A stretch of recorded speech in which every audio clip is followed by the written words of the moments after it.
Welcome back to Reality Asserts Itself on the Real News Network. I'm Paul Jay, and we're continuing our series of interviews with Robert Scheer. Thanks for joining us again. So just one more time, Bob is editor-in-chief of the Webby Award-winning online magazine Truthdig. And Bob's whole biography is down below the video player here. 9/11 was a critical moment in American history, obviously. It prepared the conditions for something that many people in the elites and in the military circles have been complaining about, which is it's going to be very difficult to get over what they call the Vietnam syndrome. How do we get America ready to go back to war again? And the attacks on 9/11 got people in the mood. You wrote a book called The Pornography of Power, How Defense Hawks Hijacked 9/11 and Weakened America. How did they do that? Well, it was absolutely the moment of truth for our society. We had an enemy. We can argue about did we have to have that enemy in the Soviet Union and China the way we described it. But nonetheless, it was, once the Cold War got going, you had an enemy with military and the ability to destroy you, and we had the ability to destroy them with nuclear weapons and so forth. It had a certain dynamic. People had adjusted to that dynamic. They figured out limits to it, arms control agreements and so forth. And then I think it was quite a shock to just about everybody that the thing collapsed. And it collapsed in one way because of the failure of the economy, the Soviets, but it also collapsed because a leader came along in the Soviet Union. He wasn't the first. I think before Gorbachev, there was Andropov, there were others who came to realize the thing was not working, and that certainly the military posture that they could maintain up to a degree was not going to produce a better life for anybody, and that ultimately they were betraying their own people, and they had normalcy had to come in, and that amazingly enough, Gorbachev took that message to Ronald Reagan, and amazingly enough, Ronald Reagan was a guy who believed in normalcy, ultimately, and was saying, "Oh, okay, if the game is over, let's go with it." And that's how I read that. I've interviewed Reagan about this. I've interviewed Gorbachev about this. I'm not giving you this as sort of barroom conversation. I think it can be supported by a massive amount of evidence. And I think the first President Bush was cognizant of this and agreed with it and continued in this idea. And he came in wanting to cut the military, our military, by 1/3. And he was treated with great suspicion by the military-industrial complex, but nonetheless was pushing. But I think the main reason he was a one-term president is maybe he tried to do too much too quickly and was done in. But what happened was we were kind of moving in that direction through Bill Clinton, more or less. And then we were ready for a change. I guess there was a fatigue with Clinton, with the Democrats. Some could argue whether it was a real election. My wife keeps pointing out to me that Al Gore actually won. But one way or another, here came George W. Bush, not I remember George W. Bush as a more sort of younger guy as part of his father's campaign. When I would interview his father, he kind of was around, but not very impressive. But nonetheless, he came in with pretty much the old crew. And I think they were committed to carrying out the vision of his father, which was Reagan's and so forth, which is pretty much a new world order. And you could say it involved extension of American influence in certain ways. And you can say the neoconservatives were in the ascendancy. But I would disagree with that because there was a countervailing force of the old Jim Baker people and from the first President Bush, who wanted to hold the neocons at bay and continue with the policy of developing a new world order, which basically meant trade and a non-militarized world, is my view. And I think if you look at the first months of George W. Bush's administration, and I've alluded to that before in our discussion, I think there was a commitment to continuing that policy, scale back the military, live more within our means, and focus on the domestic issues which we have been neglecting. You know, issues of school system, infrastructure, and so forth, job creation, whatever. The first months, I think that was, but it was a battle. There's definitely different forces in any administration. There are hawks and realists, and there, you know, people want to change the policy in one direction or another. What happened was 9/11, and you can argue about how it was interpreted and what it meant, but it certainly traumatized the nation and certainly gave the superhawks an opportunity to do what I argue in my book they did, which is hijack the meaning of 9/11. And which, after all, the people that were your enemy in 9/11 were, first of all, in part, monsters of your own creation. They are people you had recruited. They were 15 of the 19 hijackers came from your buddies in Saudi Arabia that you had cozied up to. They were people who came from, the whole thing was planned in Afghanistan, a country that you had presumably saved from Soviet communism, right? And you had intervened. And so you would think it would be a time for soul searching. Well, wait a minute, who are these people? Where did they come from? What is our friendship with them? How did they get into the country? They have legal passports. They're coming from, most of them, from an ally of ours. But there was no such soul searching. Instead, there was this really bizarre bait and switch of let's go to war with a country that had nothing to do with 9/11. And that is but they a had moment, laid this whole plan out prior to being elected. Exactly. The forces of irrationality, the Project for a New American Century and all that, seized this moment. The other forces were capitulated, the more rational, reasonable people around Bush, who exist to this day, you know, and who are critical. Colin Powell would be in that camp, and I believe you interviewed his assistant. Did you? Larry Wilkerson many times. Yeah, and so that's also part of the administration and part of the Republican Party. And George W. Bush decided, and some of the people closest to him, obviously Dick Cheney and Rumsfeld, to go along with the lunatic fringe, the neoconservative, who were hungering for a new Cold War, wanted a new Cold War, and that's, after all, what my book was about. They hijacked it. It was an irrational response to what had happened, because you certainly didn't need to revive all the Cold War armaments, as I point in a book, to go fight guys in the desert. You don't need aircraft carriers. There's quite a bit of evidence, and we've gone into this on the Real News quite a bit, that there was quite a few decisions made deliberately to stop intelligence gathering that might have led to preventing 9/11. I interviewed Senator Bob Graham, who conducted the joint congressional investigation into 9/11, and I asked him, did he think there was a deliberate culture created by the White House to the intelligence agencies of not wanting to know? And his answer was, if all the football players on a field are running in the same direction, there's got to be a coach. What do you think of that? I'm not suggesting that there is evidence, one can speculate. I'm not suggesting there's evidence that the White House somehow planned 9/11, but there is evidence that intelligence was suppressed, that the agent, Richard Clark, is demoted. The FBI is told terrorism is not your main priority. You should focus on white-collar crime. And this is after George Tenet tells President Bush that the #1 national security threat is al-Qaeda and bin Laden.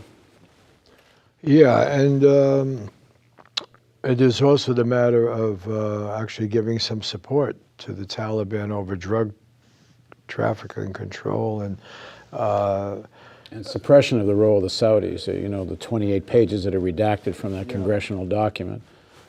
I think this is a chapter in American history that demands exploration. I think that we have been, you know, where do conspiracy theories come from? Generally, they come from because people who have the key information are not sharing it with us. Sometimes those conspiracy theories are much wilder than what happened, much more extreme. Sometimes they underestimate what happened. Okay. I would say that and here you get to the whole use of classification and what do we know, that when it comes to discussing not only this chapter, but just about any chapter in the evolution of foreign policy, most of us are in the dark. That doesn't mean you can then endorse this theory or that theory. One thing we can know for sure is that the explanation that has been offered to us should be assumed to be bogus.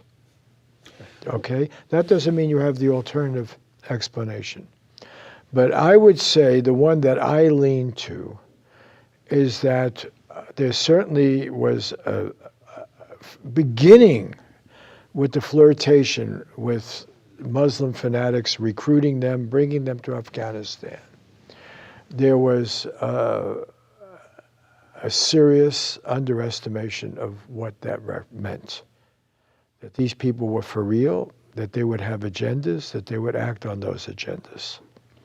And some people, we've talked about Zbigniew Brzezinski at one point, but some people, and he is part of that sort of way of thinking of the Project for the New American Century. He may have been a Democrat, but he was really an ultra hawk, preoccupied with these communists.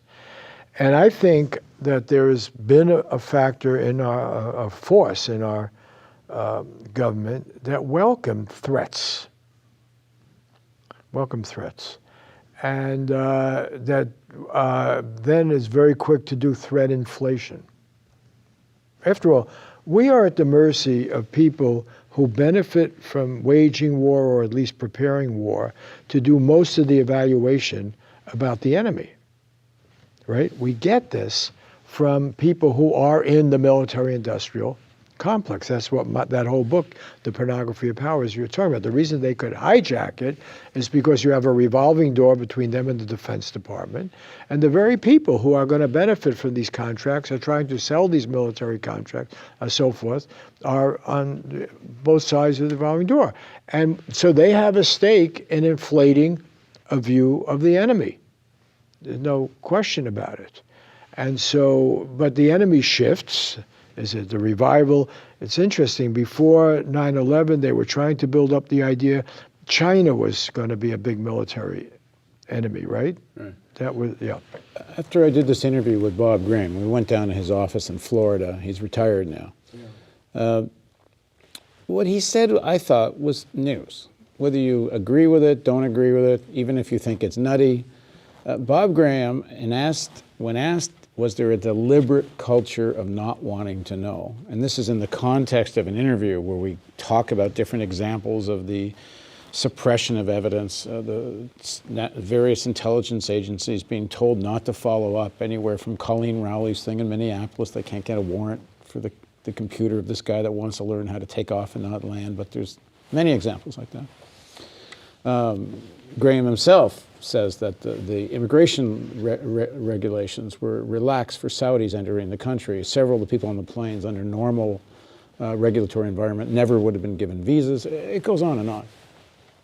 But I would think that's news, that somebody at his level, who even after he retires as senator, is appointed by Leon Panetta to become an advisor to the External Advisory Board of the CIA. He says that when all the players in a football field, I mean all the intelligence agencies, all start standing down and getting, not pursuing intelligence that might have prevented 9/11, there's got to be a coach. And I've just asked him about Dick Cheney. He came as close to saying that it was Cheney as he possibly could without saying the words Cheney. It was obvious that's what he meant.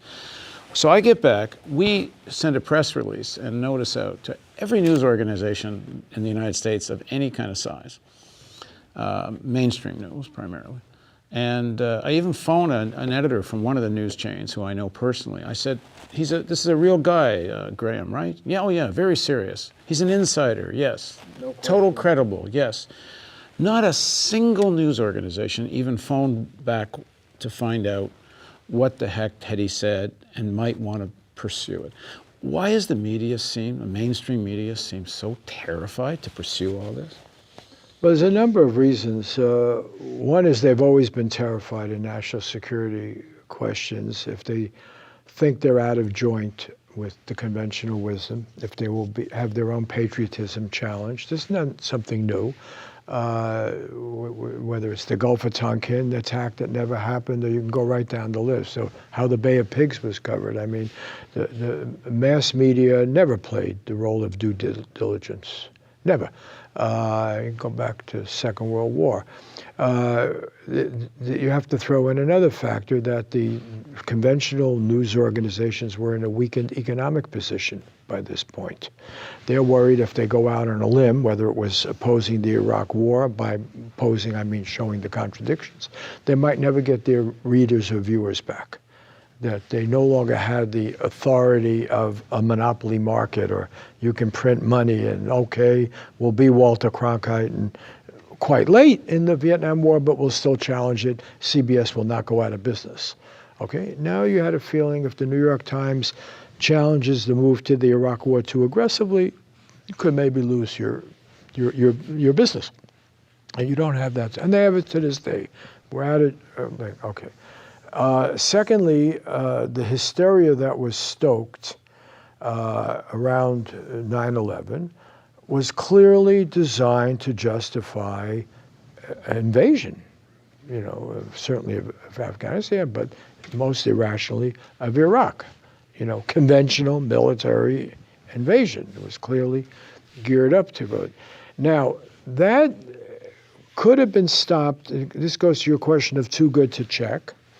Okay, we quite quickly captured or got people. If you had trials, if you actually had any exploration, right, you might find a very different narrative. If you bring somebody like Khalid Sheikh Mohammed to trial, you might actually learn what motivated him. The unboarded, waterboarded, I mean, before you drive these people absolutely mad, crazy, one of the reasons you believe in trials, public trials, even of the Nuremberg, of the Nazis, is to find out who are they, right? How does a guy go from a religious institution in North Carolina, where he doesn't seem to have any particular hostility to America or Christianity, end up being the mastermind of 9/11? What signals did he get? What governments are involved? Where is the funding? Was there funding from Saudi Arabia? What was the role of the CIA? I mean, there are a lot of questions. Okay. Something very strange happens in the 9/11 Commission report. The main thing the reason you want to have investigation, thought, public trials, disclosure, is you go against conspiracy theories, information presumably trumps, okay? Unless, of course, there is a conspiracy. No, but I mean... in which case you don't want trials. That doesn't mean there aren't darker meanings. It does. By conspiracy, I mean fabrication. Clearly, these are complex events. Who are these people? Why do they do what they did? Okay. So you go to the 9/11 Commission report, which after all was a bipartisan report authorized, by the Congress and the President. And they do make an effort there to try to explain what is this all about, and even to what degree did we have to do with it? What was its relation to Afghan history and the role of the U.S.? But the most important part is they say the narrative of why 9/11 happened. After all, this is the key question, right? This thing affected the life of our nation. It's why we have a Patriot Act. It's why we have surveillance. It's why a lot of people were tortured, arrested, and so forth, right? Is to prevent future 9/11s from happening. And so in a democratic republic of what we're supposed to be, you want information. The public has to know what's going on. Who are these people? When you read the 9/11 Commission report, it tells you, well, these people weren't particularly anti-U.S. Actually, the Hamburg group, they wanted to go fight in Chechnya against the Russians. They wanted to, do jihad. But not clear that they had a particular animus to the United States, or as George Bush had said, they hate us for what we are or something. There was no indication. Khalid Sheikh Mohammed, the mastermind of it, is described in the report as somebody who wasn't particularly agitated when he was going to college in North Carolina, wasn't particularly fanatical religious-wise. So where did this all come from, Who were the 15 Saudis who were the muscle people? What kind of life did they have in Saudi Arabia? What motivated them? Did they have any connection with the Saudi government? Were they known to the Saudi government? Who financed them? Why did they all have legal papers, and then who were the masterminds in Afghanistan itself, and so forth. So what is interesting is you would think that one of the great things about our system of government, the open trial, is we'd learn who these people are. They'd be cross-examined. The case would be made. That's never happened. Well, you got to think the reason it never happened is because there's something to hide. Yes, that's my suggestion. And so when you're reading the 9/11 Commission report, they say very clearly the basic narrative of how and why of 9/11 was supplied to us by the government, by our government, and that we had made inquiries of the key witnesses, which after all, these people who were arrested, right? But we were never able, we the commission, we were allowed to put questions to them through intermediaries, presumably the people who did torture and were coercing them in every which way, But we were never allowed to meet with them. We requested to be able to meet with them. We were never allowed, nor were we allowed to talk to the people who interrogated them. So this is 2 steps removed. And you can add to that the number of potential witness members of the bin Laden family and other prominent Saudis that were flown out of the country the very next day. But here is the absolutely critical thing. You have a bipartisan commission that is supposed to investigate the origins of 9/11. Why did this thing happen? Who are these people? What motivated them, right? And therefore that will inform what you do about it to prevent future attacks. There's a disclaimer in the book. And in that disclaimer, it says very clearly, we requested, we wanted to meet with the key witnesses. And we were denied that opportunity. And we denied the opportunity to people who interrogated them. And so it seems to me there was no 9/11 Commission inquiry. Well, and even what there was, we know that the Bush administration allowed kicking and screaming. It was only on the insistence of the families, 9/11 families, that even that took place. Yeah, but when you think about it, we subsequently learned these people had been tortured. Khalid Sheikh Mohammed had been waterboarded, 170 or 180 times.